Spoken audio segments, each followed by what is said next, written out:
I am so sick of these third-rate scripts. I'm sick of that bloke as well. I wonder if Players 2 would want to become Players 3. I'll ping them over an email. Oh God, he's coming. Hey, great script.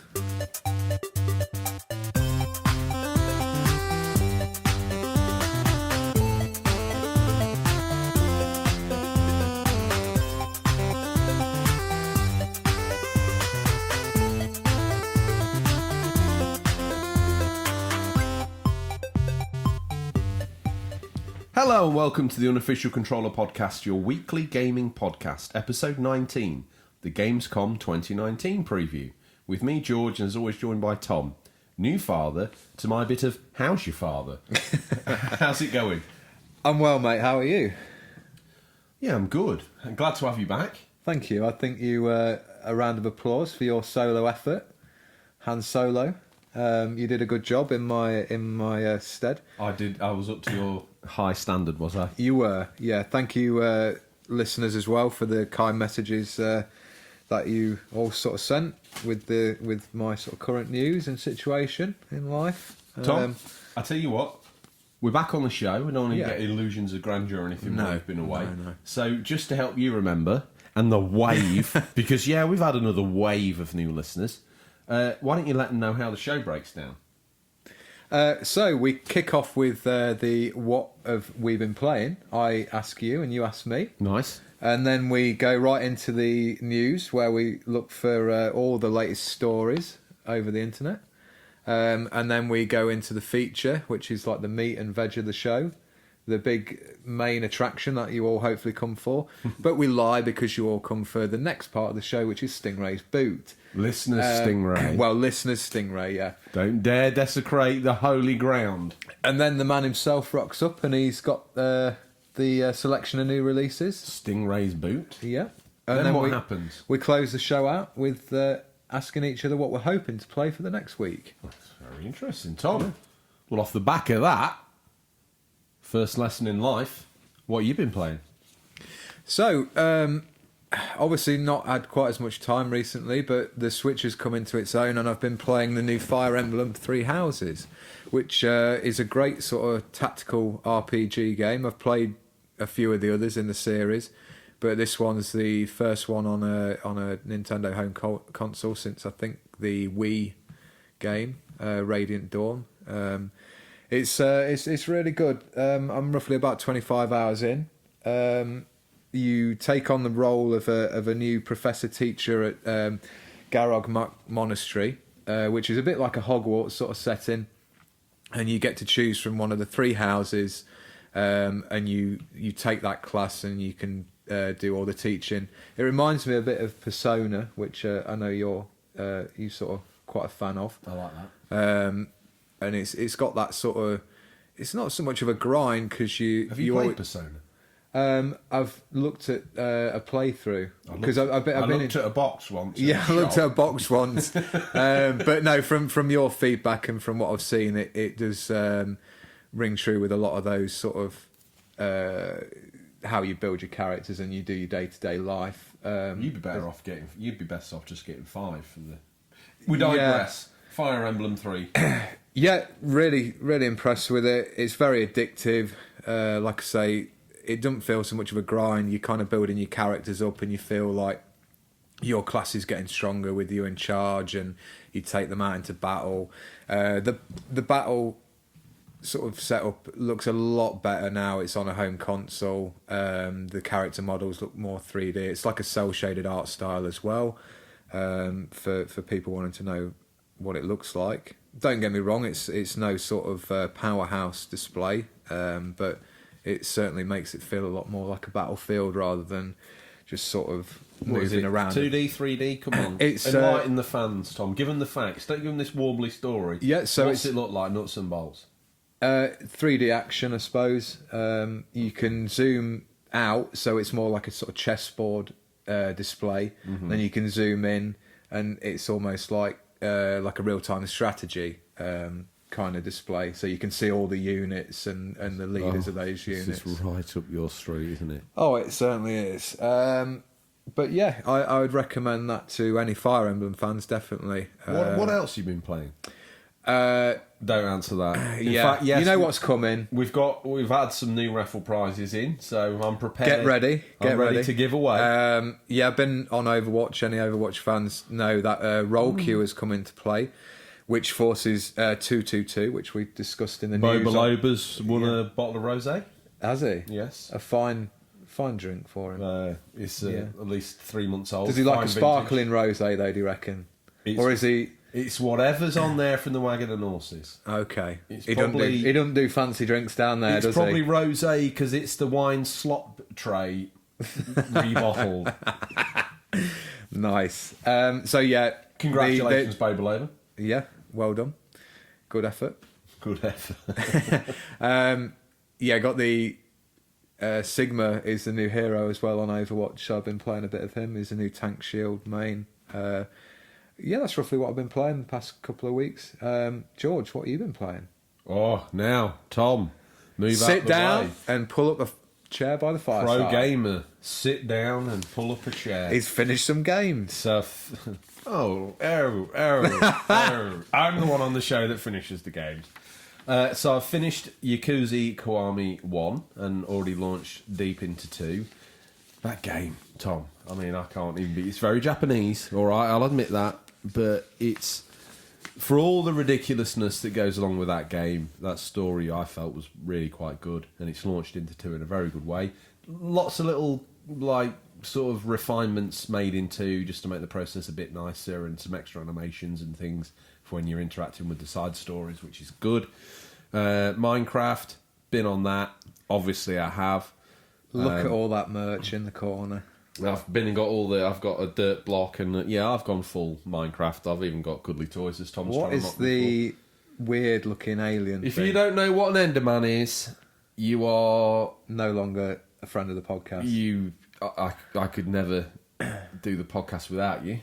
So, you know, I have to choose my words carefully here, because obviously couldn't survive. Well, according on my to fan feedback, you can do the show on your own.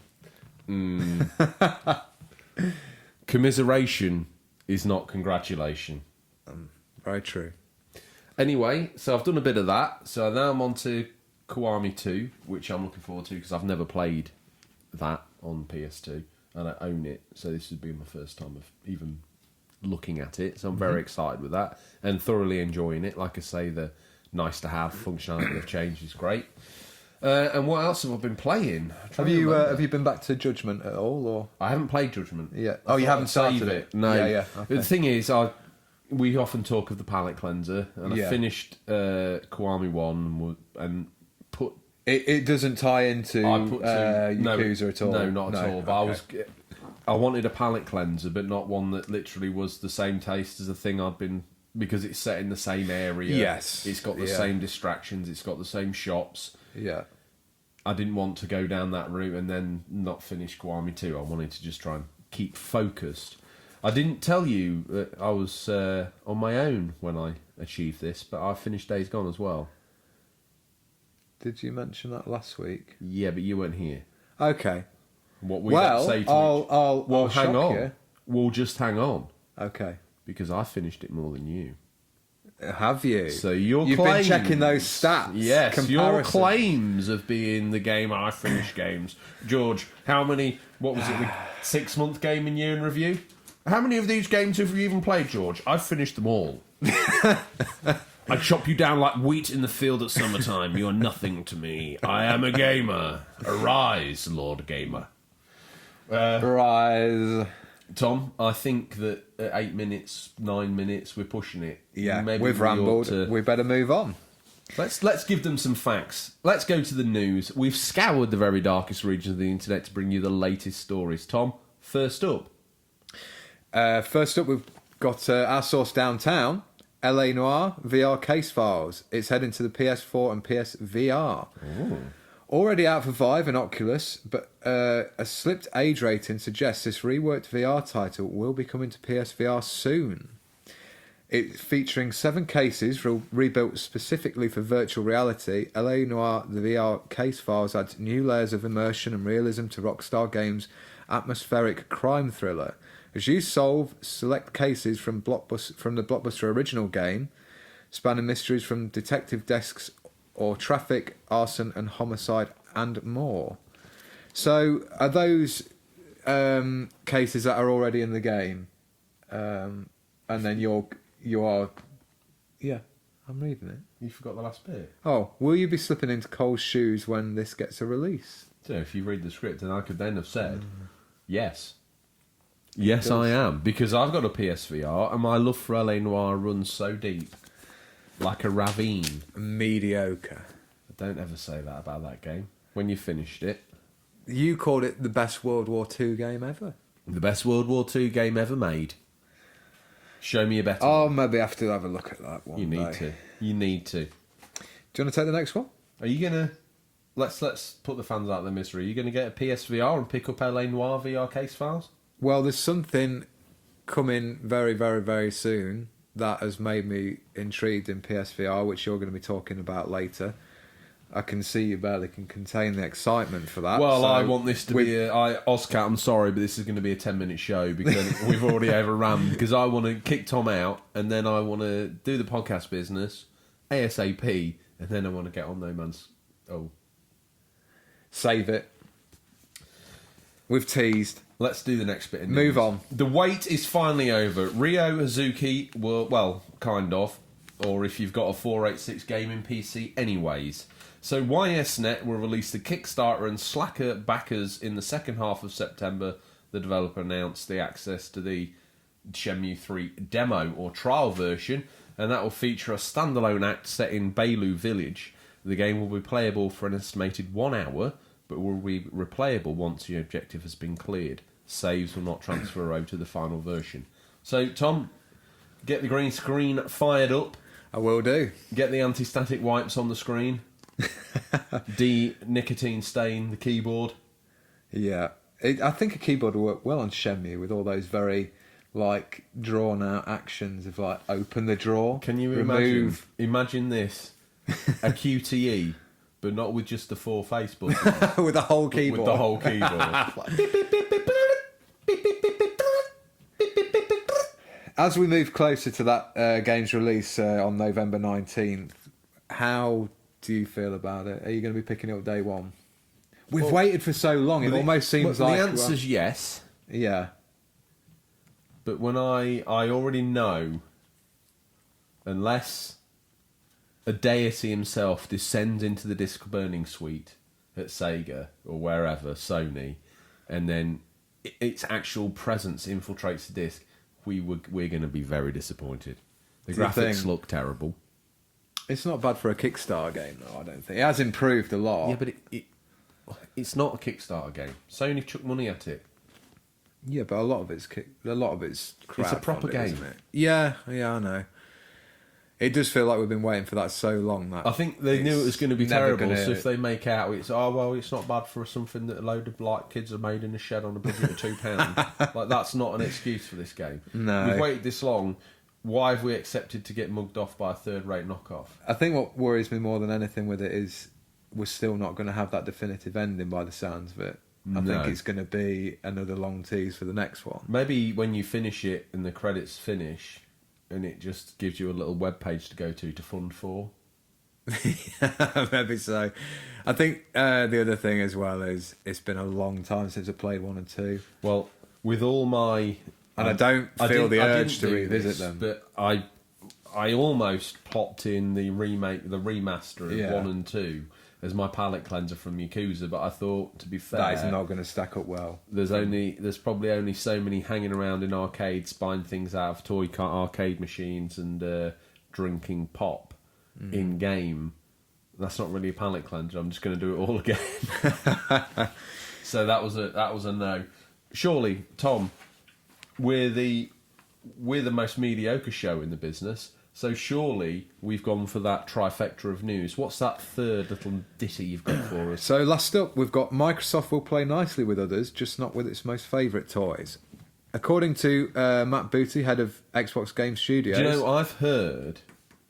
Yeah. He gets all his collecting done on a Sunday and Saturday morning. Down the car Booty. You are slick.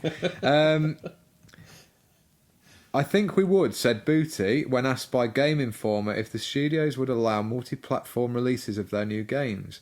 Booty went on to stress that it would work only for their smaller games, Cuphead on Switch being a great example. When pushed for PS4 releases, he went on to say, does it make sense for the franchise to be there? Well, Mr. Booty, we hope it makes sense for a lot of them to be shared out. You're currently in the PlayStation ecosystem. Yeah. What title on God's green earth would actually make you go, oh wow, I'm glad they're releasing that multi-format? Ori and the Blind Forest, not a massive IP for them, but still one that I'd like to see on the PS4 or the Switch. You look at me, gone out. What even is that? Wow. Is that made by Microsoft Game Studio? He finishes games, but does he know what they are? Wow. It is, it's like a Metroidvania. More the full people that have tuned in to listen to our opinion. No, he knows his stuff. He's a man of facts. He's a man of great research and facts. Given half hour with the internet, he can make a fact-filled load of nonsense about anything. Heck, the script this week comes fresh out of a new young hot playwright in town. The poet laureate of the podcast. So Ori and the Blind Forest, Cuphead on PS4 would be good. I don't think we're never going to see like four. Do you think we're not going to see four? Is he actually preparing? Is he actually preparing the ground for? Like, a lot of these Microsoft Game Studios they've bought have already got games that are coming out or have come out already on multi-format. Hellblade: Sense of Sacrifice, Outer Worlds will be releasing. Yeah. Is this his way of saying, actually, if there is a route to market where we're going to do 2/3 as many on this platform or that platform, it makes sense, in his words, for the franchise to be there? I think that's a really good sum up of what he's trying to say there, actually. So I'm the anchor man that holds it together, and you're the guy with the opinions and the knowledge about the industry. That's how it works. We've switched roles. Boom. Yeah. So you now hold the show together, and you cut to me every 30 seconds, and I go, oh yeah, everyone knows about that game. Should we try that? Fake knowledge. Did we miss anything, though, listeners? Do you have an opinion? Fake knowledge. Do we have an opinion or take on the news we missed? Tom, if so, how'd they get in contact with us? You weren't here last week, so I got to mention the gag that you don't like me to repeat about having all the contact details stitched on the jumper. I know by the fact that I'm not mentioning it, by saying that I'm not mentioning it, I'm mentioning it. I can see your ire building. This fire inside you. So I didn't mention the jumper laid out on the floor with all the contact details. I can just make it out from here. So you can direct messages. You acknowledged it's real? It's real. Perfect. Okay. Freshly knitted. What were we asking? By Mumsy. Unroll it properly. Look, carrier pigeon. Right, She's put it on there while you've been carrier pigeon contact now available. Right, so you can reach us at questions@unofficialcontrollerpodcast.com, which the script was emailed through on this week. So a great use for us as well. Direct messages on Instagram or Twitter. Most of you do it on Instagram. That and a bill from the newsagents. Yeah. You can follow and subscribe to our YouTube channel, which we really implore you to do if you don't already. Which we're hopefully trying to build up a bit more, aren't we? Get the YouTube channel. I don't think anyone who listens goes to the YouTube channel. Because if it did, we'd have a hell of a lot more viewers on there. Yeah, we do get most of it's through the Spotify and iTunes, isn't it? If you dig on the stats on YouTube, though, a lot of the views come from non-subscribed people. Oh. Like, before this podcast, did you have a YouTube login? No. A lot of silent followers. Mm. Interesting. Very. Well, moving on. Go on, it's time for the feature. Wow, we've arrived here limp and wet like tissue.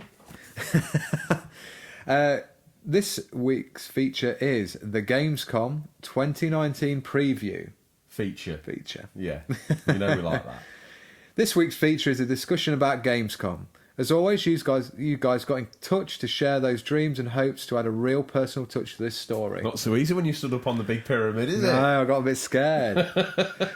Knees were shaking. The fans could hear that. I think they thought I was shivering because the bunker's cold, but it was actually your knees knocking. Was it? Yeah. Well, speaking of the bunker and what state it's in, before we kick off, a concerned fan, Mrs. I, got in touch to say, "Welcome home, boys. Hope you've not had any leaks in the bunker." Well, we can rest assured you've been keeping the maintenance guy happy this week. And No, I haven't. Mumsy has. oh, really? There's been while you've been away. Not again. Every tradesman in town's been round. Has There's been he? a leak. There was an electrical breakdown. Although he came round to fix an electrical breakdown, and it just all I could hear in there was like a loud buzzing noise. And Mumsy seemed to be happy. I think she'd maybe play one of those electric shock games or something. Was she? Yeah. He liked what he was seeing, though. He encouraged her to do it more. Really? Yeah, Eddie the electrician. Yeah. Eddie the electrician. Yeah. Okay. I'll have to have a word with him down the wagon. Right. Don't ask him to tell you the story. Just tell him not to do it I anymore. won't. No, Yeah, I won't. was going to say. I'll put the... Give these pressure people on the feature, goddammit. Gamescom, A New Hope. So, kicking off, do you want to... who we got coming in here? Ah, well. Well, Tom, you had better unlock the safe area, Okay. look through the one-way glass. There he is. Wheel him in. Retro Gamer Thomas. Nasty little biter. Nasty little biter. Just unhook the face mask, and this is what he's got to say for himself. Great to have you back, fellas. Me, I'm really interested to see if there's any new announcements from the big AAA developers like Rockstar. I'd love to hear of a GTA 6 or even better, a Bully 2. I'm really looking forward to seeing some more of Cyberpunk 2077. Struggled with that one, didn't I? Sound like I drank half of Mumsy's liquor cabinet. I'm so looking forward to that game. Also, I love seeing all the indie game companies and what they're working on. They seem to be part of the game, be the part of the gaming industry that makes some really original stuff nowadays. Retro Gamer Thomas, don't bite me, because I've savaged your quote. But he ends by saying, I think I might watch it online with a nice bottle of Chianti. He's a lad, isn't he? I love him. Hopefully, though, with a retro console open and running as he nibbles bits slowly away to see what shuts the machine down. Can it survive without this? Yes, it can. Can I eat away the controller? Prolonging its life for as long as possible. Yes. Getting counterfeit content. Retro Gamer Thomas, sit back, pour yourself a glass as we move on, because some of those things you've mentioned are going to be in the feature. As the dust settled from E3 and the winds blew up an air of disappointment from the king of the gaming industry's biggest show, we steady the ship and say, no, there is another. So join us as we take a look at the history and what to expect from this year's Gamescom. This year's Gamescom takes place from August 19th until August 24th, and that will again be held in Cologne, Germany. Gamescom is a surprising heavyweight when it comes to its rival events, as it currently holds the highest stats for Europe in visitor numbers and exhibitions throughout its 4 days, with visitor numbers reaching the lofty heights of 370,000 people in 2018. Wow.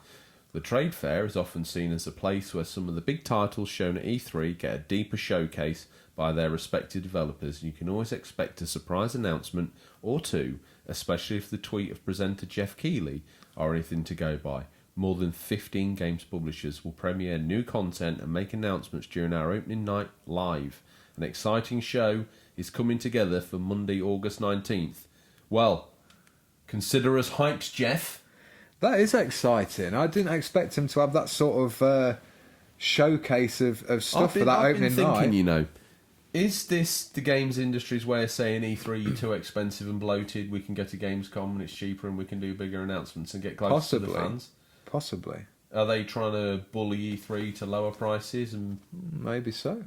Do they jump on board the second player and the expos of games to make them more of a threat? As we discussed there, it is with E3 having shown so much CGI trailers and fans wanting a deeper look at. Yeah, but that wasn't E3, was it? It wasn't they like the maniacal beast of E3. No, you can't show this and that.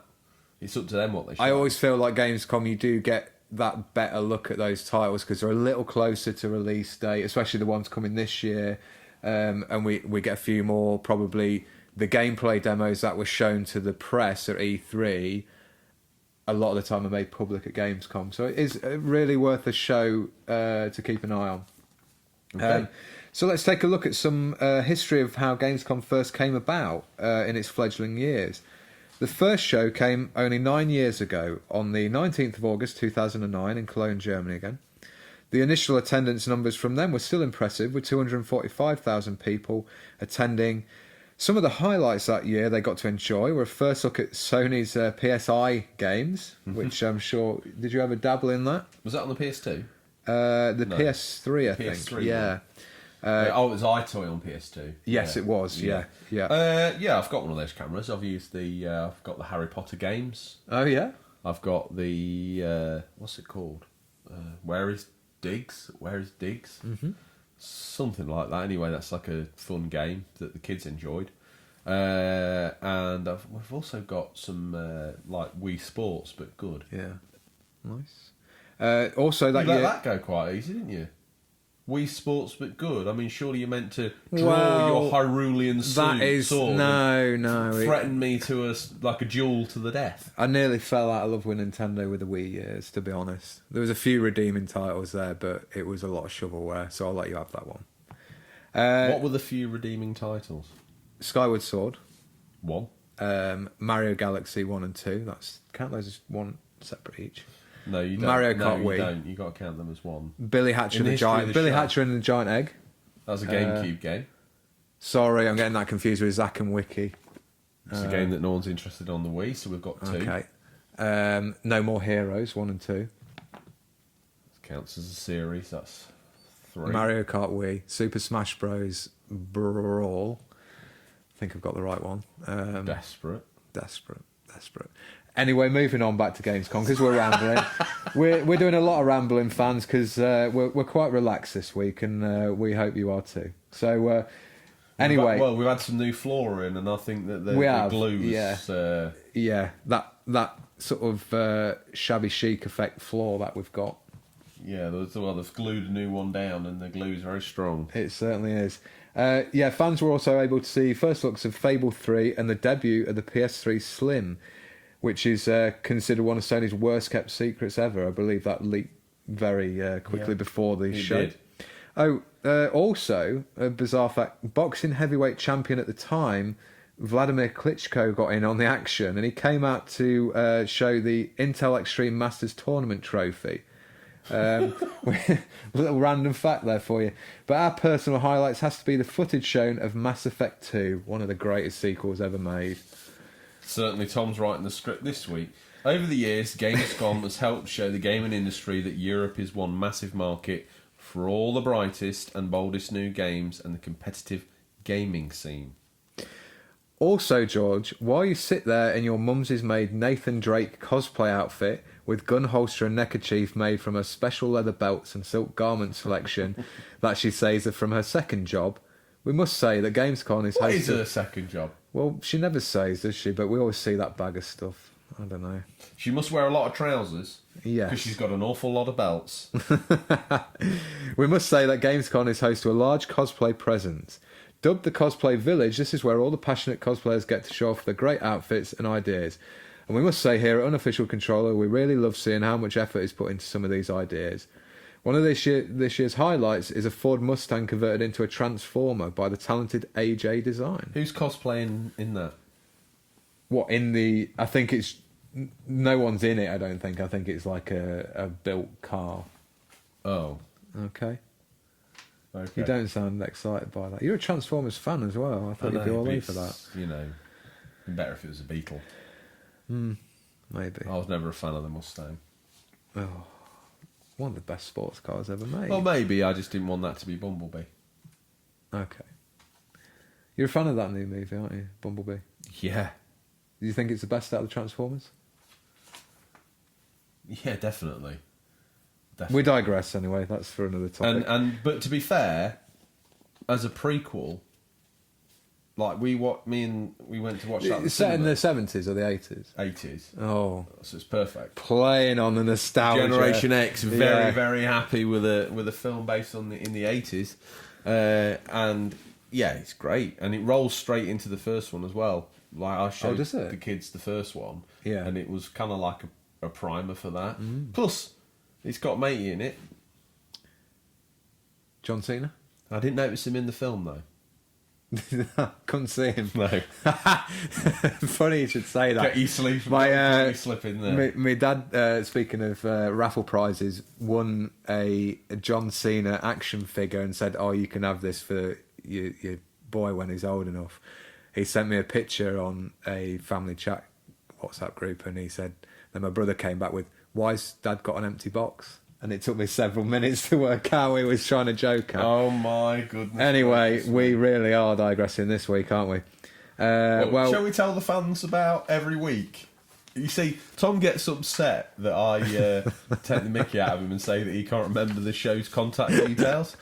And this week, this week he decided he was going to write the script, and what a fantastic job he's done. Thank you. Although, you know, if we don't want to break the fourth wall, if you were Pinocchio, you'd have just poken my eye out. Listen, if we don't want to break the fourth wall, technically I wrote this third-rate drivel. Okay. Yeah. And where am I going with this? About me sending you the script on the email. Oh yes, of course. You asking for I digress. So I said to Tommy, "You better send it over so I can print it and edit it and put it in the format and all that." And he said, "Oh, where should I send it to?" And I said, "Well, send it to the show's email address." And he laughed, and then sent me a text saying, "Yeah, seriously, mate. What's your email address? Can you confirm to me the email address?" And then when I then replied to him, "Yeah, it's questions at Unofficial Controller Podcast." The ability to speak does not make you intelligent. Anyway, enough of that hokey pokey. They don't want to hear about how this third-rate mediocre podcast gets put together. They don't. Don't. It would make them sad. Well, here we are at this year's show, and as we said earlier, Mr. Keeley has our curiosity, but now he has our attention. So let's take a look at some of the developers in attendance, and also some rumours from the jungle drums overheard in the village. Sony, Return of the King. With Sony skipping E3 this year... You missed a bit out. No, I didn't know you even try and do that. Oh, right, okay. I thought it just said... Gonna speak about myself in third person again. Speak. With Sony skipping E3 this year, they are confirmed to be having a huge presence at Gamescom. So let's hope they're here to flex some of that first-party muscle and maybe show a look at Last of Us 2, Ghost of Tsushima, and some up-and-coming VR titles. Hideo Kojima is confirmed to make an appearance to offer a new look at Death Stranding ahead of its November launch. And fresh off the press, publisher Sony Interactive Entertainment, nearly got me, and developer Ilphonic will premiere the first gameplay footage of online asymmetrical multiplayer shooter Predator Hunting Grounds, which is going to be showcased on the opening night live. George, what are your wishes for Sony this year's Gamescom? What would you like to see more of? What I want to see more of is I want to see Concrete Genie in real life, proper. I want to see. We've heard some rumblings and some people have had a play. You would think that would be on the show floor, wouldn't you? Really? I'm also hoping that we see Iron Man PSVR. Yeah, that'd be cool. All the stuff you forgot about. I know. Good job you're here. Sony's #1 fan. Single-handedly holding up the Oriental side of the show. What do you think to that Predator Hunting Grounds? So it's an online multiplayer. So one of you assuming the role of the Predator. I think another fire team of 4 people trying to survive and take it down. I love the idea. Look, do you know what? I played the wheels off of Friday the 13th. Yeah, it's a similar idea, isn't it? Yeah. It's a similar idea, yeah. So I think that it will be great. I think they'll handle it really well. If they can tighten up and sweeten up and make the lobby area transitions to and from lobbies better, it's a bit what I would call it unreliable. Right, okay. On the PS4. Whether that's got something to do with the player count available in the world, how many people are playing it, how many people are interested in it. It was sort of a hot game for a while, and then it died off, and it was hard to get a game. I find that with some of the older online games, it does take a while to matchmake. But they did give it away as part of the monthly releases. Releases. So there might be some fans on there. That's not a problem for this new game coming out, because that'll get all the hype, and everyone will be on board with it, and hopefully one person I think they've already said that one person will play as the Predator, Yeah. and then the other people play as the team. Friday the 13th, the team mechanic, it is there because you have to get different components to get. So together could to you get like out. take down like Jason, or was it just a case of survive and escape? The first times you play, it's definitely about surviving and Yeah. escaping, and although it's quite a simple game, it's got quite a steep learning curve. There's only so many ways that you can hurt Jason. There's Yeah. only so many ways that you can, like, there's a So like process for either putting these things onto it. environmental traps and stuff for him. Yes, Yeah. and you have to get him into a certain state, and I can't quite remember, but there's like sections where you can get into his shack, but he has to be in a place and you have to be somewhere, and just to make the whole sequence of events happen. Mate, imagine like you trying to lure the Predator into a trap and like get to the chopper and giving it all that, getting the rest of the team away, and you all like fight. You get out of the mud. Get to the chopper a quote from Predator or Commando? I think it's from Predator. That's why I said it. Oh, right. I don't know. I just asked. Yeah, because they escape at the end in the chopper. On Spoilers his for own. a 30-year-old film. Anyway, Yeah, I'm really excited to see more Death Stranding. that's what In some ways, I don't want to see too much because it's such a bizarre, such a bizarre story. I also want to go in wonder if, blind. we might get some news about Days Gone's proper story DLC. Yeah, it'd seem a good point, wouldn't it? There is a rumoured state of play for November, so between now and November, showing a little bit of new info would be a good move for Sony, I think, at Gamescom. Moving on, who we got up next? George. Oh, Nintendo. George to speak. Edna and Midna, new fan, used Insta to get in touch and let us know Nintendo will be showing the Switch Lite at Gamescom. I'd be very interested to hear what you think of it. They're also showing Astral Chain, the latest from Platinum Games, which should be just about complete. I'm hoping to pick that one, or if Stingray's boots later this month, but would like to hear your pre-release thoughts. Well, I showed you a bit of Astral Chain, didn't I? Because you were sort of saying, what are you looking forward to on the What Switch? is this game? So it's made by Platinum Games, famous for Bayonetta series, Wonderful 101. It's an action-heavy adventure game set in. So you're like a police officer, man or woman character, and you have this like secondary. I don't know what they are. They're like I presume a robot or something that can fight with you. It looks apparently So it's like a robotic Pokemon.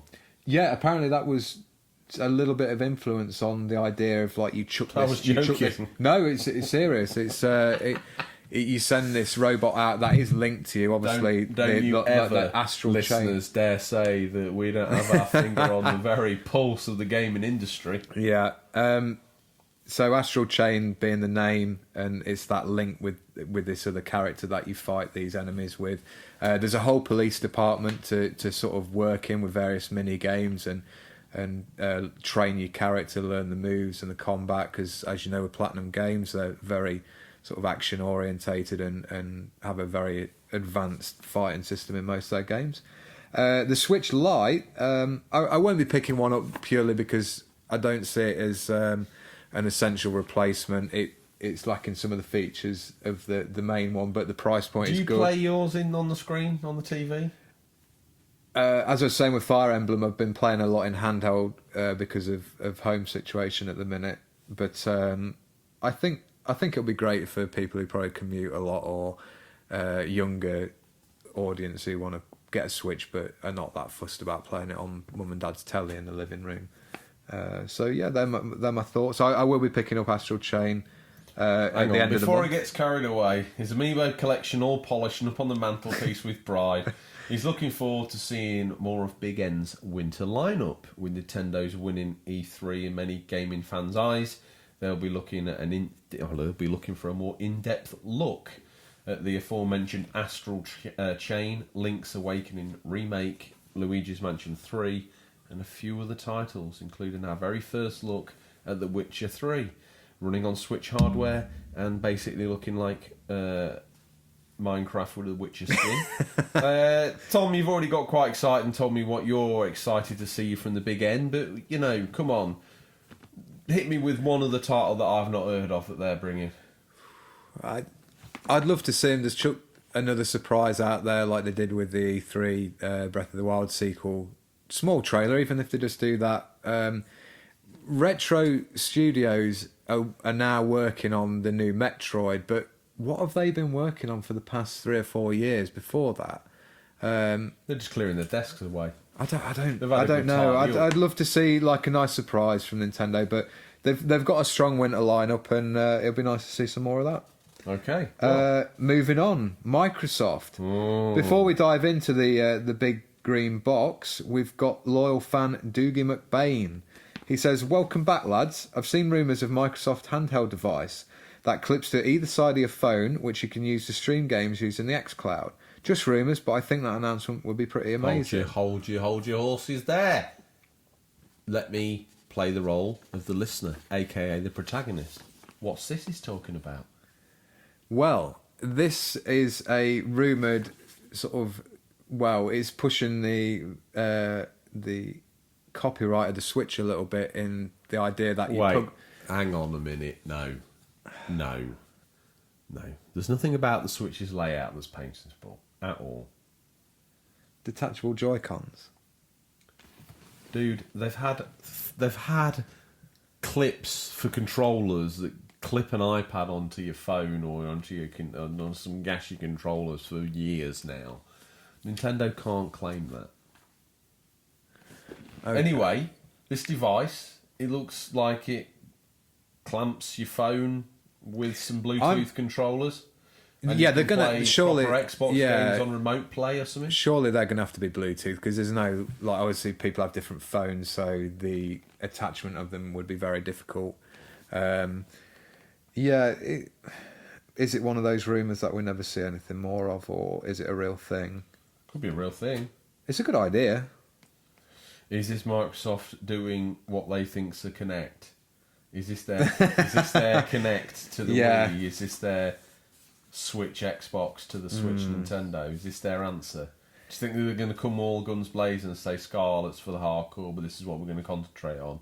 Loads of these. There is a massive casual market, so why not? Do you think you'll be able to get Sudoku on that? No doubt.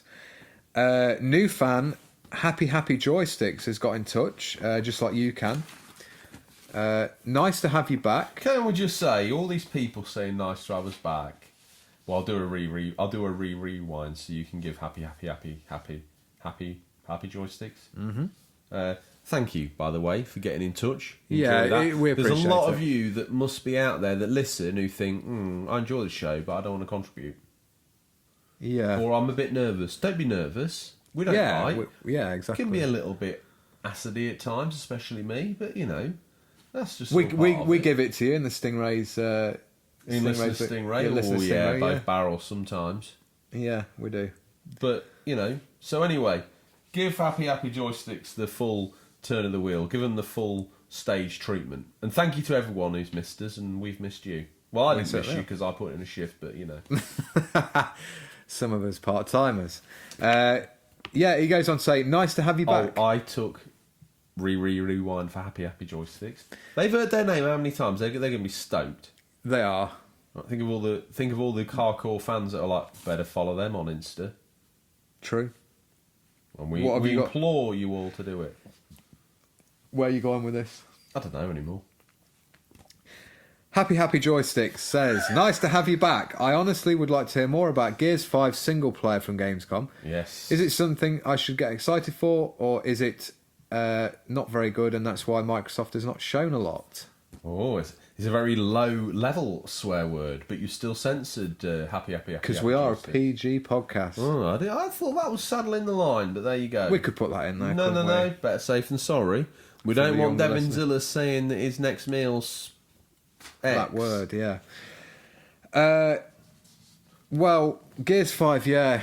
I would like to see more of the single player. I played 1 to 4, enjoyed them all. 4, I didn't quite enjoy as much as the other 3, but 5 looks interesting, and it is going to be their big title for the winter. Well, really, they've had that. You being the relevant, you being a sort of resident Microsoft guru.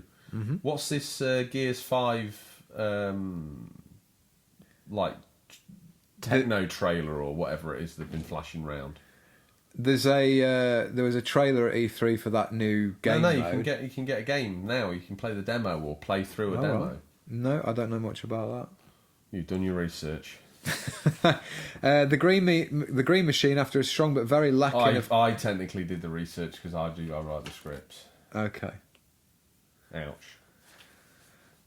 Should have worked harder on that. Shouldn't I? Yeah. The Green Machine, after a strong but very lacking of gameplay E3 presentation, is here at Gamescom also. With a special episode of Inside Xbox Direct from the show itself, Xbox are here in a big way. And as usual are also bringing with them nearly 200 game booths to show off at a great array of its up-and-coming games, including some that will be coming to the Xbox Games Pass service. Anything you'd like to see from them in particular? Gameplay footage of anything. It'd be good to see something from one of their new studios. Well, wouldn't Gears it? is out. Yeah, Soon. technically, yeah.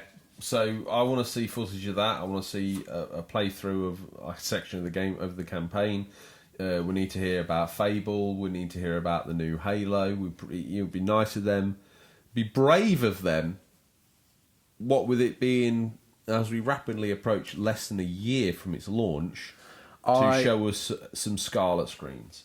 I think we will probably see some Halo footage at the Game Awards this year, which would tie in roughly, will be like a year before the release of Project Scarlet. Oh, I want to see some at Gamescom. You asked me what I'd like to see from the Big X. That's what I want to see. Yeah, I don't think we'll see it there. Get Phil on the phone. Big Phil. He's someone who should listen to He went our on that show. stag do with us to Thailand, didn't he? Yeah. So we've got info on him. Phil Spencer. Yeah. Big Phil, don't you remember? I remember him hanging out with that Taiwanese guy. What I thought was a lady. It was very obviously the Adam's apple Yeah. was huge. Yeah. Then it poked his eye out. Phil's had a few though, hasn't he? Yeah. Not drinks. Drinks. Yeah. Not that. We better move on anyway before we get ourselves in deep trouble. Sega. Phil Spencer from the estate, not Phil Spencer of Xbox fame. No. Phil Spencer from the estate. Yeah, exactly. Yeah. He works with Herr Crowther, doesn't he? He's like his lackey. Oh, he works up on the estate. Yeah. Gameskeeping. Yep. Okay. Sega, the Big Blue, bounces back. Write that down. Just we'll forget it, and he'll never be in the show again. Don't forget. Phil Spencer, not of Xbox fame. I've worked hard on this script. I've worked hard. Let me finish. Okay. Sega, the Big Blue, bounces back. In some exciting news, Sega is set to show a new AAA title. Will it be something entirely new, or can we expect another return to the Yakuza franchise? So many options to guess from, but I'll pass it over to the man who still believes Sega will one day retake the console market. They will. George Suzuki-san, what are you hoping to see? Bakugan. Tom's hand. Well, you know me. I want Yakuza news, but a new AAA title. I can't even begin to imagine what that would be. We've already been told we're getting Phantasy Star Online. We knew that at Xbox E3, so it's not that. It's something other than that. I ain't got a clue what it could be. They've got a lot of IPs to choose from. No, but a new AAA title. No, but it hasn't specified that it's a new IP, so it could be one of the old IPs with like a brand new title, not like a remaster or a remake. Well, at that rate, I don't think it'll be Streets of Rage because we're getting 4 soon. a new AAA title. If they're trying to tell me that Streets of Rage 4 is a AAA title, Yeah, I'm not buying that. What about Golden Axe RPG? It's not going to be anything like that. Do you not think? No, It'd be not at all. Very mediocre. It's not going to be anything that anyone thinks is any good. You heard it here first. Mark my words. Episode 19, George said that the AAA thing that Sega were announcing wasn't going to end up being that good. Episode 20, Sega Crazy back in the Taxi game. 4. Dreamcast 2. Dreamcast 2. Oh, mate, you would sell that PS4 quicker than you Let's could put it this way. get it to Stingray. If they announce Dreamcast 2, Crazy Taxi 4, 8 now. console exclusive, we'll never do another episode of this show. What would you do if they did a Dreamcast Mini? Oh, would that count? We'd have to stop doing the show. Yeah. So you can play like the Dreamcast Mini. A topic for another day. That would be good. That would be. Well, they've got the Mega Drive Mini coming, haven't they? So probably next they'll do Saturn and then Dreamcast. But one can hope. Next the up, Saturn selling gangbuster numbers. and if you need any info on the Saturn or the Dreamcast, please go back, take a look at our History of series. I'm so proud of you. Slick proud of Rick. Ubisoft. You've become a George, man. tell us. You literally become a man. Father 1 week, professional podcaster the next. You never know. Ubisoft, what they got? Well, Ubisoft were one of the 15 developers showcasing titles on the opening night live show, plus a gameplay demo of Watch Dogs Legion. Do they have any other surprises in store? Well, I know one man who's always ready with a lorry load of salt. Tom, any rumours for Ubisoft, and what are your thoughts on Ubisoft's current winter lineup? Well, it does seem a bit of a lacklustre winter for them. I know they've got the Ghost Recon Wildlands sequel. There's no surprises in store. No, I don't think so. I think they've shown their hand, and that's it for a while for them. Don't get me wrong. I'd love to see Mario Rabbids Kingdom thing. Lance, the local haulier. Yeah. He's just delivered a lorry load of salt that you ordered for us to consume with the Ubisoft section. Okay. He's wondering if he wants us to have Back it up the tipped. drive. No, Yeah. I don't think we want it here. Do we not? No, not yet. Not yet. Not for this. I haven't really got a lot on Ubisoft. I think Assassin's Creed 18. Assassin's Creed 18, Yeah. starring Hal and Mad Murdoch. Well, it kind of like you play as As an the assassin. actors when, like the Animus. You go backstage and you're like, don't give me any of that fool. I want more money, and then you go through. George Papard's on more money than me. Give me more money. But then you go through the motorhome door and you're in character. So it's like Hannibal, I can't do this and I can't do that, and you can see the film crew and you film the scenes. Okay. I said 18, but 18 was much more hilarious. Yeah. We should have stuck with that. We Should have written should. that in there. Well, I think we better move on from Ubisoft because I think they've not got much else left to show. Next up, we've got Square Enix. All eyes will be on Square Enix to show off that much talked about but missing from E3 show floor Avengers gameplay. Although it wasn't really well received at E3, the game still shows so much promise with a stellar voice acting cast on board. One of which is industry legend Nolan North, who had this to say about the project. You always worry about a game that looks good, and then you get the game and you're like, oh, the gameplay isn't actually as good. But Avengers, really, visually, it's one of the most stunning things I've ever seen. And obviously, with The Last of Us Uncharted, they're amazing, but Avengers just blew me away. Well, very high praise indeed, that is. George, how do you feel they can turn this around and steer the hype ship back into calm waters? Not even Nolan North at the wheel. He sounds very like me, doesn't he, Nolan? He does, yeah. Yeah. Was that actually a voice recording of him? He fluffed the line as well. Did he? Very. He must do voice acting lessons. He must. I want to sound like that guy on that mediocre show. Stumble over the first couple of words, mess a sentence order up, no problems at all. I've seen off-screen capture of this game. Yeah, like the YouTube. I think it looks really good. I don't. Why? I think it looks like Marvel Ultimate Alliance on PSP. I don't think it looks that good at all. Oh, I don't know. I think when we see some proper 4K footage of it, it will sway people's opinions a bit. As for what the gameplay itself looks like, it almost looked a bit on rails. It's sort of set on the San Francisco, is it the Golden Gate Bridge? It looked a bit on rails. Not very on rails. Yeah. Are we gonna... I'm a little bit nervous about this game. I think the biggest thing for them to overcome now is the fact that when they showed it and everyone was like, who are they? Like, everyone was expecting movie likeness of all the characters. The end game was out of the cinema. The hype was Oh, building. yeah, I'm not bothered about that. No, I'm not. I just think that now the it's game- out, and I've kind of looked and I thought it actually looks quite cool. 7 out of 10.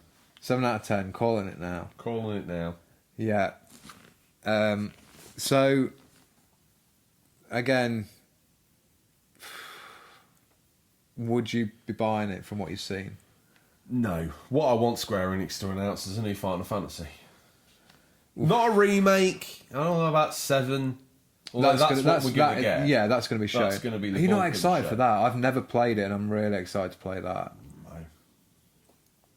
No. I don't know. Kind of. It looks amazing. You can't argue that, does it? I'm not going to argue it looks amazing. Let's see. I just want to see a bit more of it. I want to know exactly what we're getting. I don't like the idea of the episodic content, but if they're going to be long, like 20-hour episodes, then I'll happily pay down for them. Whatever happened to Sir Donna Doyle? Dono Doyle. Do you remember him? I do remember him. I wonder where he is now. Yeah, we get sad when some listeners just go off the radar. We hope you're still listening, but it's always nice to have your input if you're still around. And Chris McClung. Yeah. Staunch, loyal, hardcore from the back in the day. OG. OG McClung. OG McClum, yeah. There's his new Insta handle. Get it done. We should probably move on from We Square definitely Enix. should. Next it my up, turn? Yeah, you take this Get one. out of the way. Give me this script. It's written on some toilet paper. Here we go. Well, this is CD Projekt Red's bit, Tom. Mm-hmm. So, there's only one game that we really want to see more of, isn't there? There certainly is. This is, The way Great this is written, Hope. it's almost like I feel like I'm with Les Dennis at a pantomime. Thanks. Well, there's only one more game that we really want to see more of, isn't there, Tom? Oh, yes, there is. No, Tom. You asked for it, you got it. There's only one game we really want to see more of, isn't there? I'm not even going to go there. Well, the show can't move on until you do. I'm you not know doing how it. pantomime works. Oh, yes, there is. He's behind you. Well, CD Projekt Red will treat us all with a live gameplay demo of the mighty Cyberpunk 2020. What is it with this game? This is the Cyberpunk Reeves. 2077. This is the Reeves planted tripwire. They weren't even going to call it 2020. Do you want me to take the reins? No, just give me a moment, okay? I need a moment. They should have just called it Cyberpunk, but as soon as this podcast started, it was called 2077. Anyway, the game. I'll just call it the game Cyberpunk. that Keanu Reeves is talking about. It will be a stage demo, so it's going to be played by members of the development team and not, sadly, open to attendees to play on the show floor. Regardless, we can't wait to see more. On a side note, they'll also be holding a cosplay competition for the game at their stand. Oh, do you know what would be really... Not that he's got the time or the effort to do it, but if Keanu Reeves went as like Metal and Jack or whatever it is, just went. Oh, mate, on the yeah, show that'd be floor, awesome. Walk round, and maybe if he just got like a dodgy prosthetic nose, like super realistic. So it Yeah, looks just like made it was himself look like he wasn't him, but then... like a really bad. You know how like when you get like David Brent's lookalike to come and open Lidl's, and it just looks like your fat Uncle Brian's just like popped down, and he's just doing the robot dance and jumping up on the sofa. Keanu Reeves should do that kind of style parody on himself, and then lose the Keanu Reeves lookalike competition. Yeah. That's how you sell a game. It is. Gangbuster numbers. Yeah. Viral. Talking of gangbuster numbers, Tom, we better bring in the true mastodon of the gaming world. Are we not going to talk about Cyberpunk, or do you want There's not much more to say, really. Is No, we'll see what we see, and it seems such a long way off, doesn't it? Because to me, this is the game we've seen the most of. They've done the least teasing. yeah, They've shown us from the very get-go, warts and all, what we're going to get. yeah, that's a So good point. for me, they're the only people on this list that get a pass. Everybody else needs to buckle down and give us a damn good Gamescom. They do, agreed. So the Juggernaut, Tom, I was about to wheel them in, but even Bring him out. the mighty Tom can even delay the even mighty EA. What have they got? Well, along with a large FIFA 20 presence and tournament, There's one thing you can guarantee this podcast to do is it always gets EA's exclusives absolutely right, and we reckon FIFA 20 is going to be there in no uncertain terms. We would like to think there will be more shown of the exciting looking Jedi Fallen Order ahead of its November launch. Here's one to take with a very small amount of salt as well, as EA will unveil a new Need for Speed, and it'll be shown in depth at the show. Well, wait. Hold your horses. They're well held. Fresh off the press. Ready for the seed. The new Need for Speed has been revealed. It's called Need for Speed Heat and will be released in November. I'm pretty sure we'll get to see all about it at Gamescom. So any Need for Speed fans, look forward to that. It's not going to be as good as Need for Need for Screed. That's a game, right? Where you're a tiler. Yeah. And you've got to get the screed down quick. Yeah. And then get the tiles on. Excellent. So the mini game is spread the screed, but then you've got to be precise with the tiles and make sure they're Tile Layer Simulator. Sounds like a game for our No, long-term listener, Nick T. No, but this game's called Need for Screed. Not Super Tiler, Pro Tiler. Is it not? Need for Screed. Need for Screed. EA. I thought that'd be a subtitle. Okay. Oh, really? Need for Screed. We've got Adam the Artist. What's Which he got to say? you take this. You take. Well, don't forget you can win an exclusive piece of art if your submission makes submission of the month. Which we will be drawing next week. We do it on air.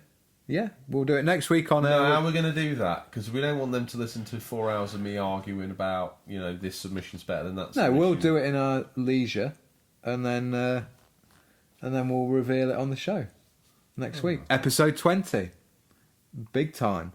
So what's Adam the Artist got to say? Well, let's not just, people, if you want to, you're sat there right now, you're one of those silent listeners, one of the silent but violent, as we call them, and you're sat there, you've listened to every episode of the show, and you're listening now and you're thinking, I really like this show, and I'd really love a piece of unofficial controller artwork, exclusive by Adam they ain't the going to Artist. get it now, not till the next month's one. Well, they might. They might win next month, Tom. I suppose because we have to pre-read them. So if there's something really good next week, get your pens out. Show us your best Get work. down off the fence, get your pens and crayons out and send us a submission, because we want people to interact with the show, also be rewarded with their loyalty by having a piece of, let's face it, we like to think that they're going to pick a picture of Stingray for their wall. They're probably going to pick I would probably go for that really awesome looking Leonardo artwork I've seen on there. Seen the real Ghostbusters one? I haven't, no. That's awesome. We want you guys to pick which one you want, but it'd be nice if you went with the unofficial controller one, but there is some really awesome I'll be picking artwork on there. Ghostbusters, but there you go. I would go for Leonardo. So or there's isn't there a real good Wolverine on there also? Yeah, probably just forget ours. Shockers and surprises, because Adam the Artist put a lot of time and effort into drawing all of the Meet the Village series. Yeah. The Ray family portrait is awesome. Yeah. The Ray family portrait is absolutely banging. Deb's Babs is going up next week.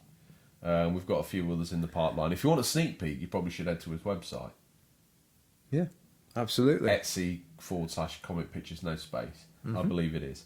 Anyway, we've done all the hype. We've done all the build up. We've done the pre. What's he got to say? I'm with Retro Gamer Thomas.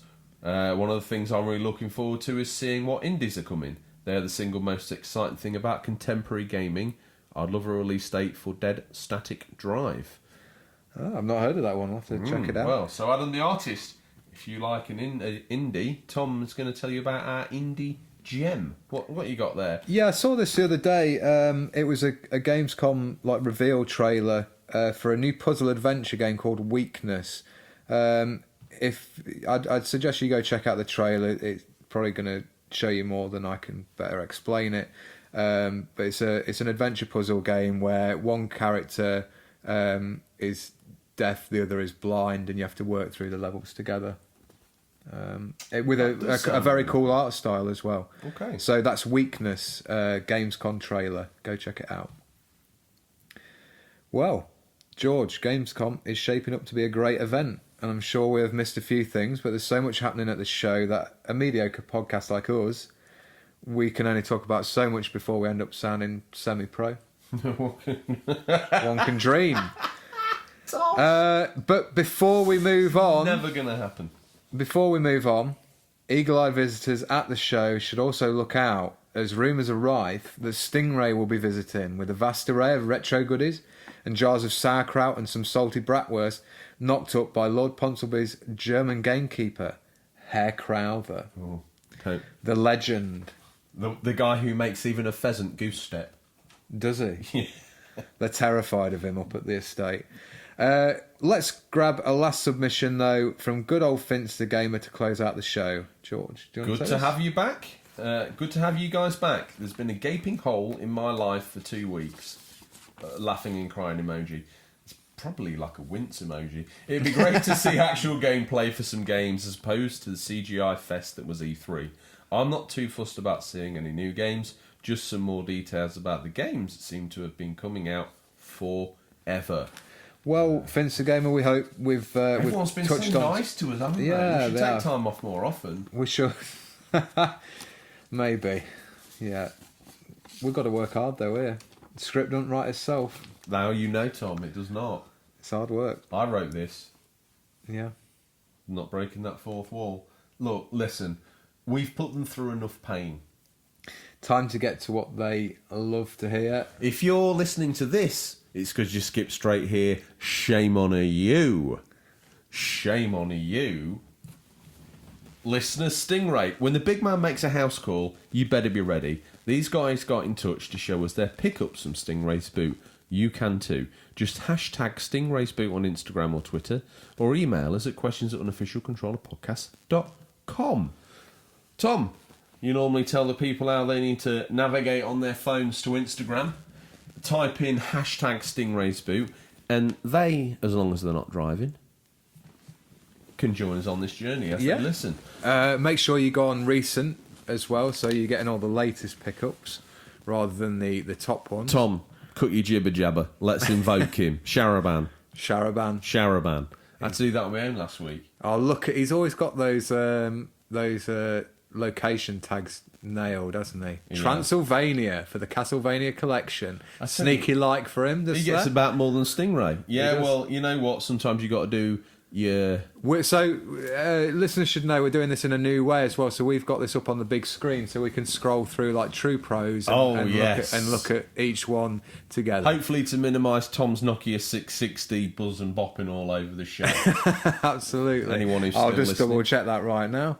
That's off. He's probably now taped his mobile. Next up, to the, we've got a long-time fan of the show, Nick T, 1986. Now, when I saw this image earlier, Tom, now I was very excited to see he's been and bought a gaming PC so he can play Euro Truck Simulator because he couldn't wait to play that knockoff copy on the PS4 that, if anyone's listening, is not anything to do with the Euro Truck Simulator games on PC. It's a shameful copy, cashing in on people's patience or lack of for Euro Truck Simulator not making it to PS4. But my initial thought on seeing that, is that his knee, or is he more surprised than he should be about Euro Truck Simulator 2 in that picture? Knowing the man in real life as well, I'd say that isn't his knee, and we'll leave it up to the listener's imagination. I like the way he's used a macro lens to make sure his manhood's in frame, but then somehow managed to get a widescreen lens. And looking at the the state of that gaming PC, I reckon he's forking out more than his wages can afford as well. It also looks like the sort of thing that you'd buy off Cousin Ian. It looks like it's held together with tape and baler band. I like the red light in the back. It's very Terminator style, isn't it? That's how with he's the eyes? paying for said gaming PC. Is it? If you notice, the red light illuminates the window behind the TV. Very nice. Moving on. Don't come a knocking when the Euro Truck Simulators are rocking. Radbash Gaming, call off the dogs, he's alive. And what's he got here? He's got some snowboarding game for the Xbox. Oh my goodness. Zoom right in. Oh God, in my excitement, I've literally Zoom right turned it in. off, but Left hand side. I've seen it. You are my hero, Radbash Gaming. You've got yourself a copy Smackdown. of one of the best games ever Oh, made. Tom, please. Lord of the Rings, Battle for Middle-earth 2, Go back. He's trying to skip through to some shot glass with a woman on it, when really we should all be concentrating on the best. Red-blooded heterosexual male that Tom is doesn't want to see a woman on a shot glass. No. He wants to see Glorfindel and Gimli on the front of Battle for Middle-earth 2 box art for the Xbox 360. Me. I don't even think we need to talk about the other games because he's going to put that in the 360 look and out. love life. You've bored me to death. Sorry, Radbash Gaming, but, all your pickups are awesome bar the one that caused Tom to froth at the mouth. What we got here? Retro Gamer I saw Thomas. this earlier this week. It looks pretty cool. He's stuck some stickers on a bit of wood. Tell you what, He's when he's exercising... made a nice job of that. He's not allowed... PCSO Grant Mitchell has to keep him occupied in his cell. So he gave him these stickers and he gave him some wood and some glue. Nothing dangerous, no cutty bits. Yeah. Because you know what Retro Gamer Thomas is like? He would use those stickers and a blade to make a shiv and he'd have you right in PCSO. Look at me getting all excited. Grant Mitchell. No, that's not his name. That's PCSO Ross Kemp. The naughty kids down at the park call him PCSO Grant Mitchell. It's actually PCSO Sir Ross Kemp. He's been knighted. Has he? Lord Ponterbroy gave him the key to the village Farmerton. Sir. He's a lucky man. Yes. So anyway, he's also a high-profile prison guard for Retro Gamer Thomas, and he's to keep him busy. He's given him those stickers. Just pat him down though, PCSO Ross Kemp, just in case he's made a sharp blade. We wouldn't want to see PCSO's walkie-talkie being ate alive. He only eats tech, though, doesn't he? Yeah, he only eats tech, Thomas? so you're pretty safe. The jugular's safe. Sharaban's been to Konami. He gets about more than Mumsy and Stingray, seemingly, because he's been off to Japan to show off his Contra collection. But I like that, doing my homework on air. Got very sloppy and self-believing. Do we like our own posts? No, we don't. We don't do that here on this show. We've got enough fans. Daddy Zilla, thank goodness. He's got the Light Boy. Not talking Devin Zilla, we're talking an add-on for the Game Boy. Yeah. My buddy Matty Till Dawn brought me a light tonight and it works. Thanks, man. It'll go nicely in the collection. Hashtag Stingray's boot. Tagged Mummy Zilla and Devin Zilla. Love to all the Zillas. We found out this week through the medium of social media that Devin Zilla's first day at kindergarten. So, yeah, I hope that's gone well. Hope you had a good day, big man. Look at me. Touch the speaker on the radio. I'm touching it too. Fist. Bump. Boom. Devin Zilla. Rocking it out. We do that. He's cool. I'm not cool. I try and live vicariously through him. Ozcat. My goodness, he don't collect games anymore, Tom. Looks like he collects vinyl pops. Pop Funkos. Funko Pops. That's the ones. He's got even more shelf space down there, so he's obviously thinking about adding to the collection. His house is now more shelf than house. Yeah. He has like a trailer load. He has a trailer load of wall plugs and screws. His wall's more roll plug than a wall. Who've we got here? Big fan of the show, Mark.Garage.Gamers. His parents had the foresight knowing he would be an infamous YouTuber. What we got here? Zelda Skyward Sword on the Wii, nice pick. Oh, yes. SXX. On the PS3. That Shadowrun game was really cool. Can you zoom in on that? I think it was Shadowrun. I can't zoom in on this device. Okay, no worries. That was on 360. Last time I selected 6 apps. It was like one of my first dabbles into like an online shooter, which is real good. You see, that's the sort of thing that someone who grew up in your generation would say about a game that literally is a travesty to the memory of any game that they've played called Shadowrun. But, what do the bigger boys know, Tom? Did I like that picture? Bet I had. That's what we're here for. Welsh Game Hunter. He's done well. Got Silent Hill 2 on the PlayStation Mario 2. Party. Man after my own heart. I do own that myself. A nice box art, that is. Pick up. Like. What else we got? Welsh Game Hunter again. Lego Kingdoms Chess. I do love it when we get a mix-up in here. I don't just want to see games all the time. What we got? Lego Chess Set. Harry Potter Borderlands 2 Game of the Year edition. That actually looks quite cool in that little card box there. Look out. Like. Sharaban's been to space. He has. Got himself Afterburner, Zenon, all sorts of... Steel Empire. It's an unusual post for him. It's his Shoot Them Up Mega Drive Genesis collection. Who we got here? Retro Collector Ray. Not heard his name in a while. Welcome back. He's had all sorts of pickups here, Tom. Pokemon Mystery Dungeon. Menacer for the Mega Drive, the 6-game set. Yeah. Tokyo Highway Challenge on the Dreamcast. Not that fondly remembered by most, but I've got some nostalgia for that. Good game.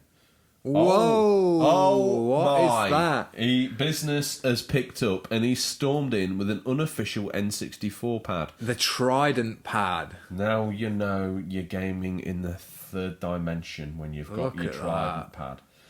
Looks like something you like Retro Gamer Thomas is to disembowel a Mega Drive. It looks like something a cosplayer would use to make their crotch area look more presentable. Look out, Retro Visions. He's always got a one-up. Most of us kids grew up with the Commodore VIC-20. Not Retro Visions. He's gone and got himself the very rare Commodore VIC-21 because he's got 21K, not a measly 20. Daddy Zilla, Tom, you better be happy. You've been off 2 weeks in a row. You get more time off than Andy McNabb's safety catch. And this guy has been cooking up a retro storm. That's your line, but I'll steal it because you know what? All that's yours is now mine. Careful with the buttons, George. You're not safe. Just managed to shut down the whole app. He's got some interesting shelf filler there for the PS3. Notable exceptions are Heavy Rain, Enslaved, Dead Souls Riptide. I'm not going to mention the Star Trek game. What else have we got Grid there? 2, that was alright. Bayonetta, yeah, Grid was a great game. Darkness as well, Tom. I've got fond memories of that game. Oh, on yeah. Xbox 360. If you That's the one where, like, the Mafia guy, isn't it? With the powers. Probably more likely people remember it from the game where you get 2 snarling demon heads to use as your weapons during the game. Yeah. Not the Mafia game. That's like me describing LA Noire to greatest ever World War II game. It'd be ridiculous and a little silly. Destroy all humans on the Wii. I bet that's a tour. Hang on. Just go back. Zoom top right. I can't zoom. Oh, sorry. Let me tell you that Sambio di Amiga. I'm the older one, and I've got 20/20 vision. You're the younger one, and you can barely see the television. What we got here? Daddy Zilla. More tap for the Wii. I'll tell you what, he doesn't know how to stop, does he? If anyone ever wondered if Greece needed a video game, Daddy Zilla's answered, yes it did. And like all shovelware, it's got to be on the Wii. What's that arcade thing for the 360? That was one of the first things that launched. When everyone was online, other people were Oh, yeah, it's like a selection of old arcade games. The original arcade games. Can I just take a moment to say, whoever that is on the box of Minute to Win It is my new... look guru. He's the man I'm going to try and look like when I get to be a bigger boy. I think he was styled in the early 2000s, wasn't he?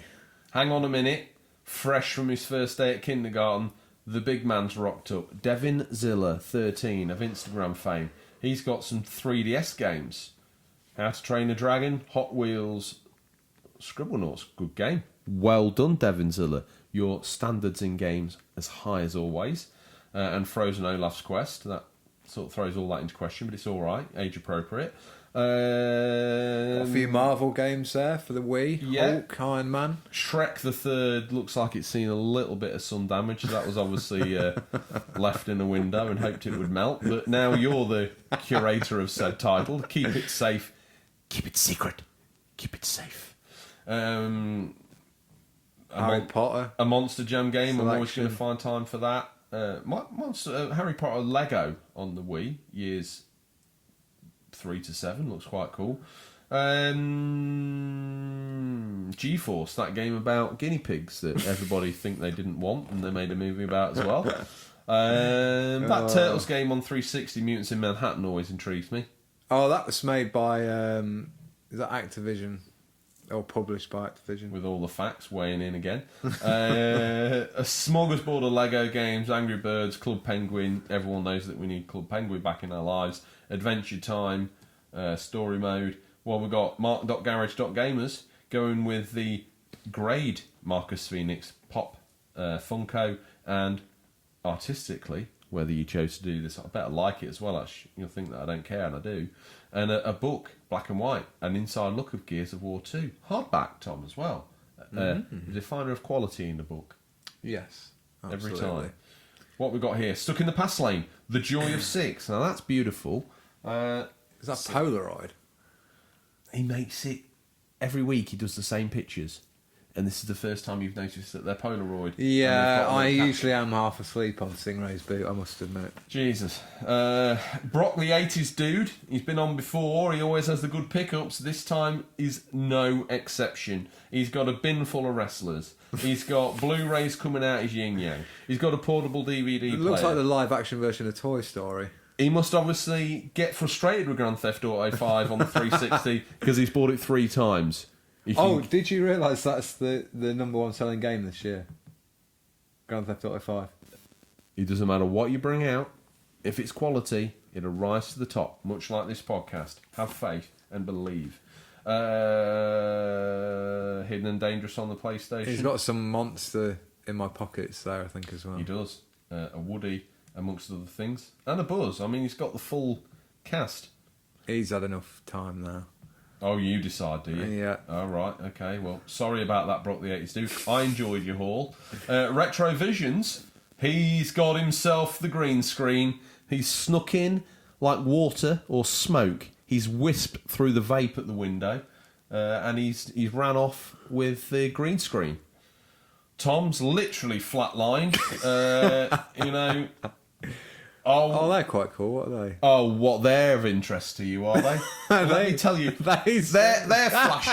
What are they? You've got no idea. So let me educate you. It's what's known as Return of the Jedi candle set, and I'm thankful Mark.Garage.Gamers for bringing this to our attention. If you've ever wondered what the Rancor, the Sarlacc, Jabba's Palace, or even an Ewok smells like, you need to get the Return of the Jedi candle I'll set. tell you what an Ewok smells like. George Lucas's aftershave. Let's face facts. Oh, that's dark. It's Why very would it dark, smell of isn't his aftershave? Well, we'll leave that up for the listeners, won't we?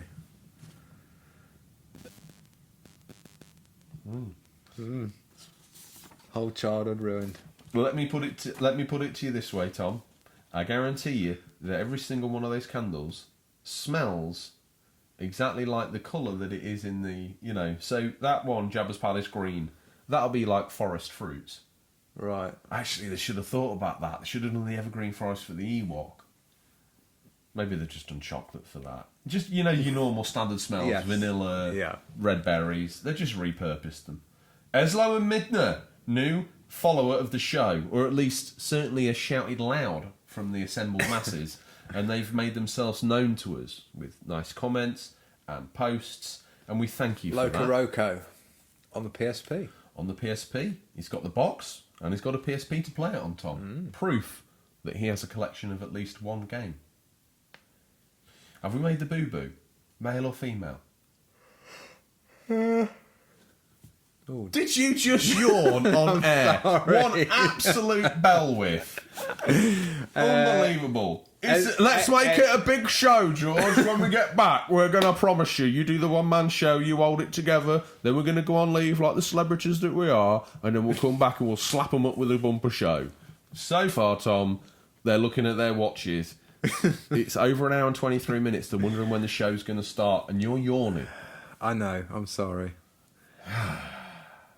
Unbelievable. Sharaban is back to Transylvania for some more Castlevania. Thank goodness he puts the effort into Stingray's boot, because you don't. Like, thanks, comment, ever wanted to co-host a podcast?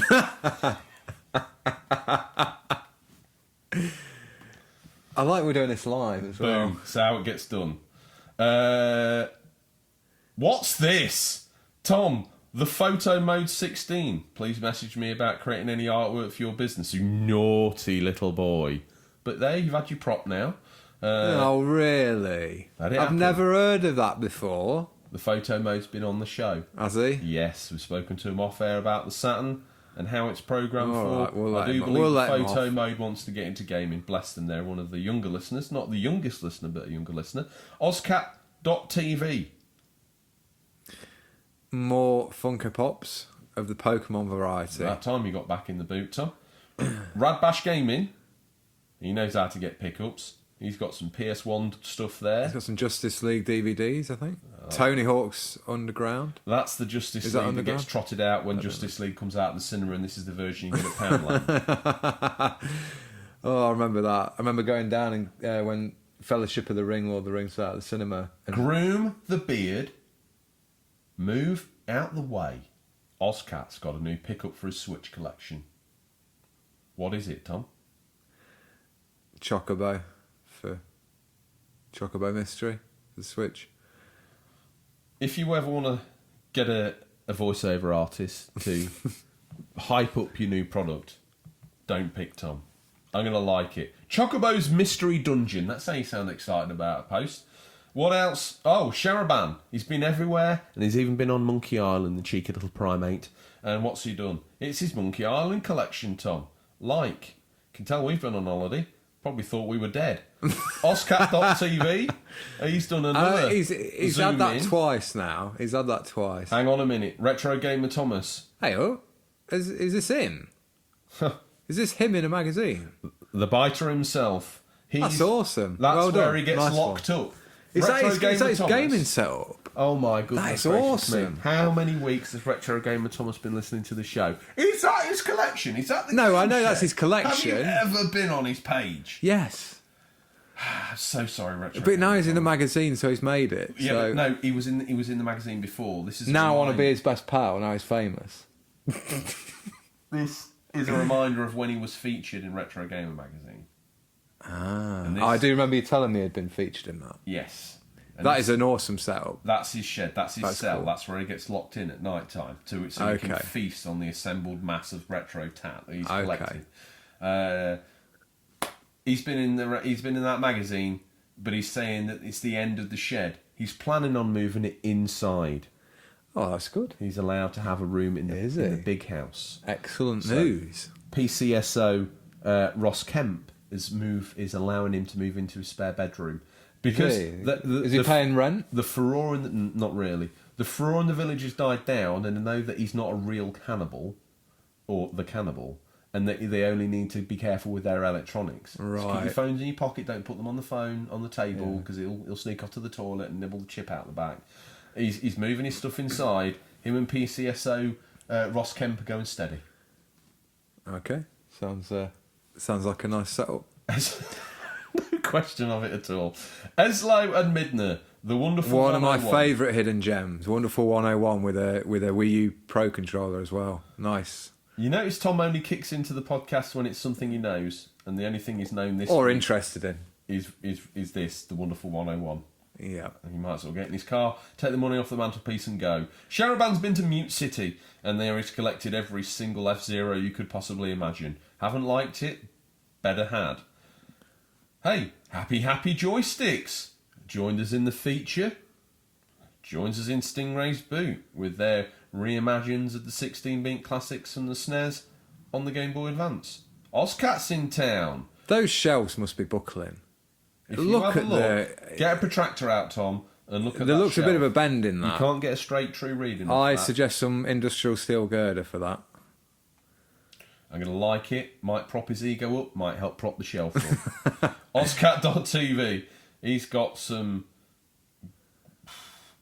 They're like gold and Gold? there's Captain America, I think. Vinyls. Wolverine. I like it. We'll move on. 'cause, Oh, look out! These egomaniacs back again. this basically marks the halfway house. Oh, of you Stingray's are boot. joking, aren't you? this came You out- better be joking. I'm not joking. Oh I'm no! going to like that though because it's the great picture that Adam the artist did of the Bluebird firing off down a Miami. Sunset Strip. Yeah. That's absolutely right. Ezra and Midner, while we've been away, became the biggest fan of the show. We appreciate you, and I care for you. He's got Octopath Traveler for the Switch, and he's thrown down a copy of. He's a Xenoblade local Chronicles. lad as well, or lady. We need to find out whether a lady or a gent. I think it's a guy. Yeah. Sharaban's been to outer space, picked up Again? Clay Lancer. He just does not stop buying. He's like Ozcat, really. Who we got here? Who's that? Very pleased to announce that we'll be releasing 2 Mello's beloved tribute to the Jet Set Radio franchise. Tell you what, you want a prop? Get yourself hashtag Stingrays boot. It's obviously gaining traction because people are throwing all sorts of tat in here.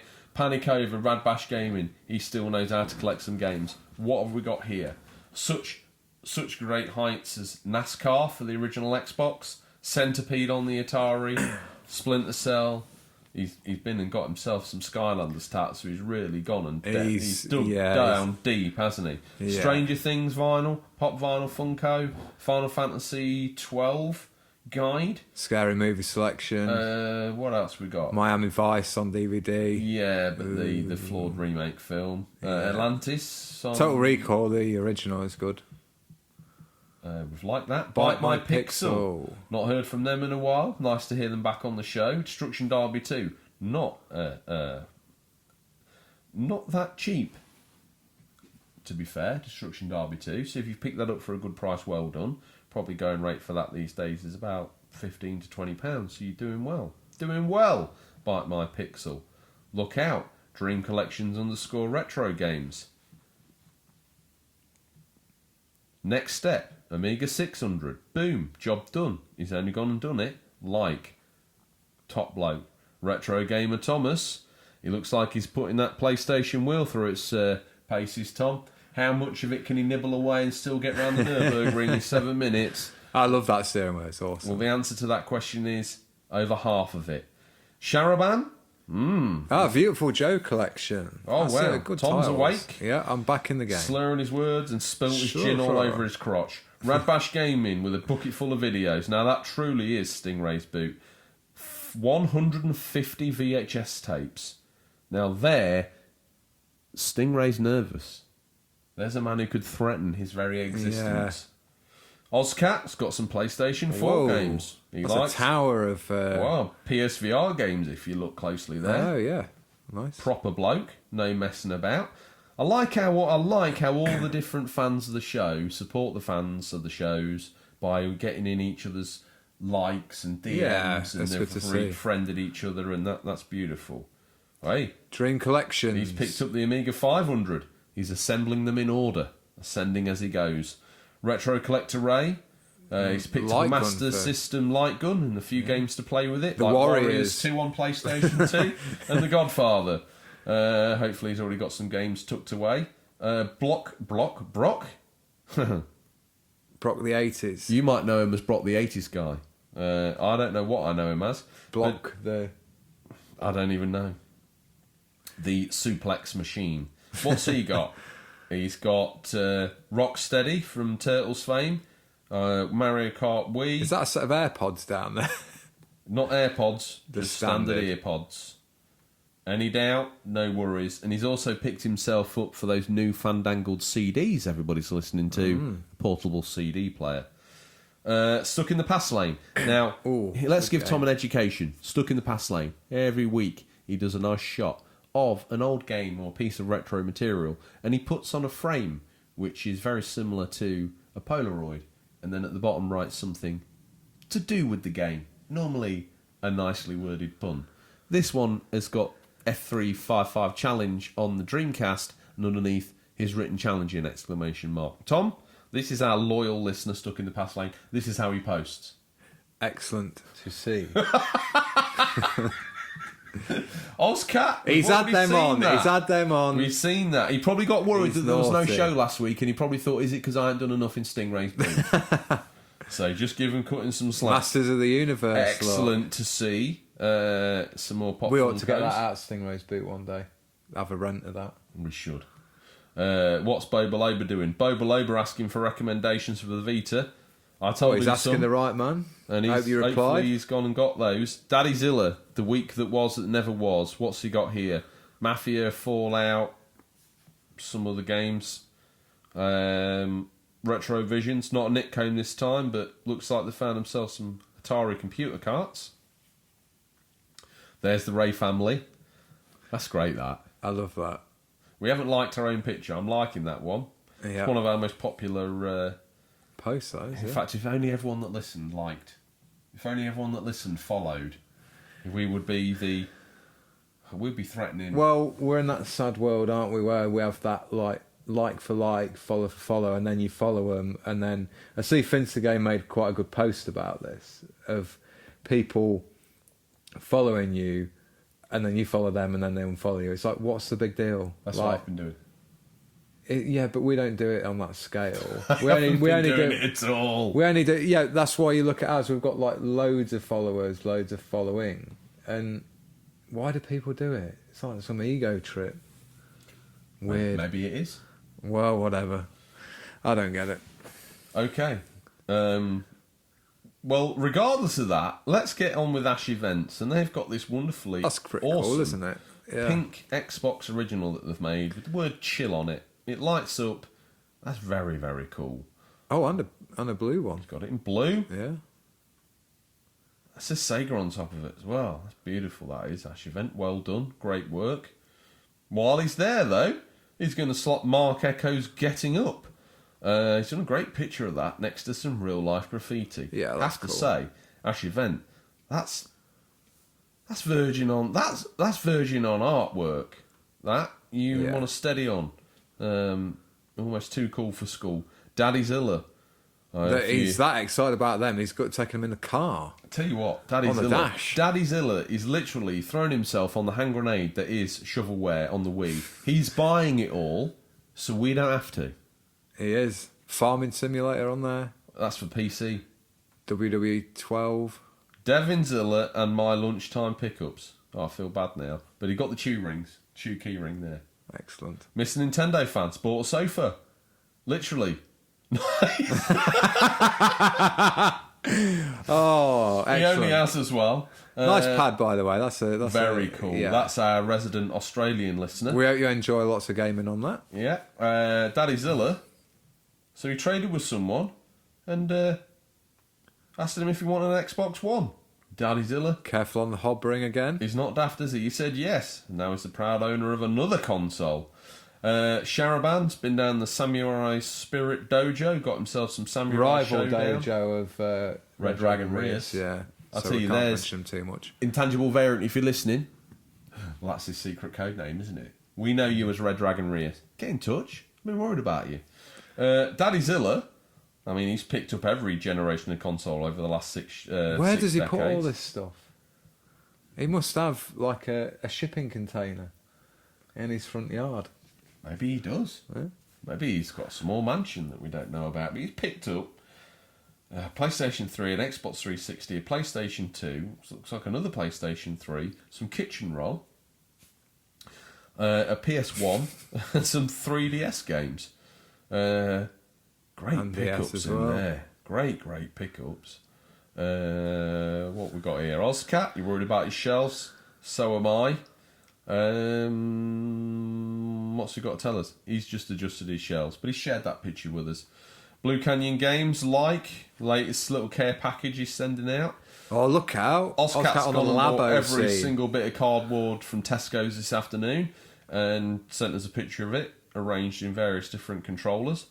Sharaban's been down the calf and got some Darius games. Is that the full turn of the wheel? It is. It is, because there's Ozcat's handheld splayed out Sigh of relief. for Tom. Thing is, though, Tom, if the listeners, the loyal listeners, wanted to get in touch and put their retro pickups or new pickups in Stingray's boot, how would they do that? So go onto Instagram with your photo and make sure you remember the hashtag Stingrays boot, and then we will read it out next week. Well, with lack of show, Tom, Stingray had to go down and sign on this week just to make sure that the Federation Against Copyright Theft didn't screw him from his earnings. How does he keep drawing that money from them? Technically, he's unemployed. For 27 years. He spins a good yarn down there, so I hear. He doesn't talk. Does he not? He just sits there awaiting. We know this because for Stingray to talk would be for Stingray to implicate himself. So he goes down. Look, Maureen down the job centre in the village, she knows the crack. She sorts him out with his gyro and then sends him on his way. He gives her videos FOC. That's free of charge. No questions asked. Under the front seat, where the older titles are. Maureen's a fan of the older title. Tom, he's down the bottom of the yard. He can't finish his night's work until he's screamed up the drive like only a third-rate sound clip can do. And with that, here he comes. It's time for a peek in what we affectionately call Stingray's boot. What's nestled between some counterfeit napkins and a dodgy copy part of history. So these are the new release highlights for this week, August 12th to August 17th, 2019. Listeners, these are out digital, physical, or will be by the time this podcast is in your feed, but could be region dependent. Tom, the springs are settled, the boot has popped, that third rate but rather expensive sound clip has ended. Well, we spent most of the budget on that, haven't we? We have all the budget. Lord Fauntleroy, he wasn't very happy when he found out we'd spent his inheritance on a 20-second clip. Moving on to slightly better news, Tom. What's your first dip? Don't let it be a game. It's your turn to pick a TV show. Well, or TV show we're going to go with this Oh. week, because I've dug out, I've had a rummage. It's quite a thick box, cardboard box. It's the BBC or CBBC's version of The Lion, the Witch and the Wardrobe, the TV series. I wonder where that idea came from. That's a great one. You will have to record over the bit where they shave Aslan, because I don't like that. It's a sad story, that. Tom's more of a hirsute gentleman, never been a fan of the female shaven cat. What are you picking out for your video rental? Dunno. Oh, me? Yeah. Oh, Tom, you've picked out that. It's got Voyage of the Dawn Treader, Prince Caspian. That's going to take us all week. Is it? Oh, Okay. yeah. It's We're not going to just do the the Lion, the whole. Witch and the Wardrobe, my We're going to friend. binge the whole It's the set. whole CBBC produced series. Last time it was Moondal. This time it's Lion, the Witch and the Wardrobe. If it's Box of Delights next week, he needs to stay away from my shelf. It's where his inspiration is coming from. Tom, dig in and dig out something for that cronky old Nintendo console you call the Switch. Friday the 13th, the Game Ultimate Slasher Edition on the Switch, out August 13th. Been out on everything else, including CFAX, finally makes its way to the Switch. For the first time ever, you will have the opportunity to play as Jason Voorhees, the most famous killer in horror. Stalk your prey, ambush them whenever you see fit, and strike fear into the hearts of so many hapless victims as you become the legend himself. Friday the 13th, the game will include a variety of kills, new and familiar, that will help you set the tone for Jason Voorhees that you want to be. You'll even get to unlock various Jason incarnations from the movies. Jason will be equipped with a terrifying array of abilities, giving you the control of a hunter at the height of his game. These are his words, and he knows them all too well. Jason will not only feed off the fear of his victims, but will become stronger as the night progresses. The darker the night, the more terrifying Jason becomes. Okay. We are going to have the same Mummy this week, so we'll just clarify that. But you are going to take the actual reading of this. Yes, because you've already dragged the show on 1 hour and 42 minutes longer than it should do, Tom, because I want to get off. No Man's Sky Beyond, PC, PS4, Xbox, August 14th. Beyond will contain 3 major updates rolled into one larger, free release. These changes are a mixture of features we've been dreaming of for a while and a reaction to how we've seen folks playing since the release of Next. As an expanded online experience will bring a radical new social multiplayer experience which empowers players everywhere in the universe to meet and play together. Meanwhile, VR support will bring the entire game experience to life in virtual reality. Grab the joystick and thruster to fly your starship over an unexplored alien planet as you peer out of the cockpit at the view below. Reach into your backpack to grab your multi-tool. Touch it to switch terrain to terrain manipulation and carve out intricate shapes with unprecedented control. Play multiplayer and casually wave to your non-VR friends or fist bump your VR peers. Anything's possible in No Man's Sky Next or any other update any soon will be ready. And waiting, what the hell am I talking about, Tom? I'm so excited. I've stumbled over my words. Let's park it there. I think I've just about covered it off. Half your head's in the VR headset. Let's slow down. Oh, come on, please. The fans and I, we just want to go and play Beyond. Let's move on. That was my mummy, and if anyone's interested in knowing, it was also Tom's. Yes. What's next? Emma Lost in Memories on the PC, out August 16th. Yes. Emma Lost in Memories is a 2D puzzle platformer game in which all the platforms and walls start disappearing progressively as you touch them. Think, strategize, run, jump and feel in a surreal, poetic world where everything fades away. Can't compare to Quintillion Planets and virtual reality support, can it? Not really. Fades like a shadow. What's the last one on there? Zeus Begins on PC, August 16th. I honestly thought this would be your mummy. Looks like a third-rate Golden Axe clone. Okay. Help the young Zeus to come back to Olympus and defeat Cronus. Cronus ate all of his sons, but Zeus escaped with the help of his mother. He trained so hard in combat to defeat all the enemies that Cronus sent to him. Fight with mythological creatures and titans across Greece in a beat-em-up game. Tom, we've got to the end of the show. It's time, and only right and polite, that I should ask you what you've been playing. Well, I hope to sort of play some more of Fire Emblem Three Houses. I don't think I'm going to finish that anytime soon because I've heard it's pretty massive, and I might even download No Man's Sky and delve into that world. You're shaking your head. It's not. It's not for me, is it? Hurry up and ask me what I'm going to play. What are you going to be playing? Well, with that, listeners, he's gone anyway. He's got his head in the VR headset and he's lost forever to the world of No Man's Sky. That's all we have time for you this week, listeners. And as always, thank you for your time and we look forward to the pleasure of speaking to you again next week. Until then, happy gaming, and remember, there's nothing wrong with being given the unofficial controller. It's what you do with it that counts. Cheers, George. See you, Tom.